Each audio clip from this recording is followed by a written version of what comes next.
आसवा संपूर्ण खबर को धान बिक्री पाई मिलुनी आगुआ टोकेन शीत काकर धान बस्ता को जगी बसी रही चाषी रास्ता कड़ा और खला धान पड़ी रही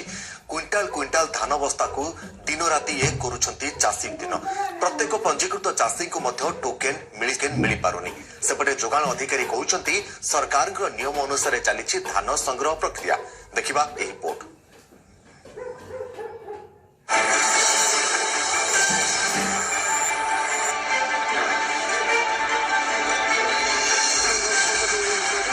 रायगड़ा जिलार विभिन्न मंडी रे गदा होइछि शह शह धान बस्ता धान बिक्री पाई मिलुनी आगुआ टोकन फल शीत काकर 15 दिन हेब धान बस्ता जगी रहिछन्ति चाषी 2020-21 आर्थिक वर्ष में 8,32,000 क्विंटाल धान क्रय करने पाई सरकार पक्षरु निर्देश दिया जायछि। क्विंटाल धान संग्रह करा जायछि। सेहीपरि 16,447 जन पंजीकृत चाषी टोकन आसुथिबा बेले टोकन पाई नथिबा चाषी लैंप्स और आरएमसी को बुली बुली नयांत हेलेनी।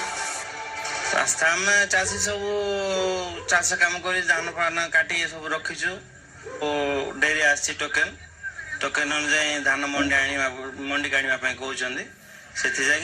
धान जाऊनी जो टोकन व्यवस्था टिके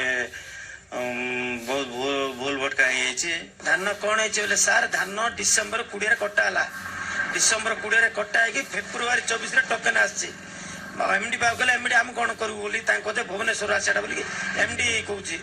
उभय पार्श्व क्विंटाल क्विंटाल धान पड़ी रही बेले खला और खेतरे धान पड़ी रही मिलर्स माने कटनी छटनी करने सह कम दर में धान संग्रह करने को चाषी को कहूथुबा अभियोग होइछि।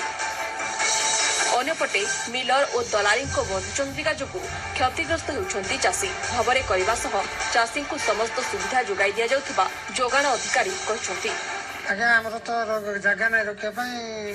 धान अमल है रोड रखी आज्ञा आम जो टोकन देते धान परचेज बहुत देरी डेट अच्छे आज्ञा गतकाली सुधा 16,447 चाषी समस्त तथ्य जांच टोकन आसी 4,000 चाषी आम गतकाली सुधा धान बिक्री कर सारे धान क्रय परिमाण बर्तमान 4,33,306 क्विंटाल पहुंची आमर टार्गेट 8,32,000 जो मानकर टोकन आसनी से तथ्य जांच कि विभाग को पठा जाए गोटे 2 दिन भीतर सड़क आसीज।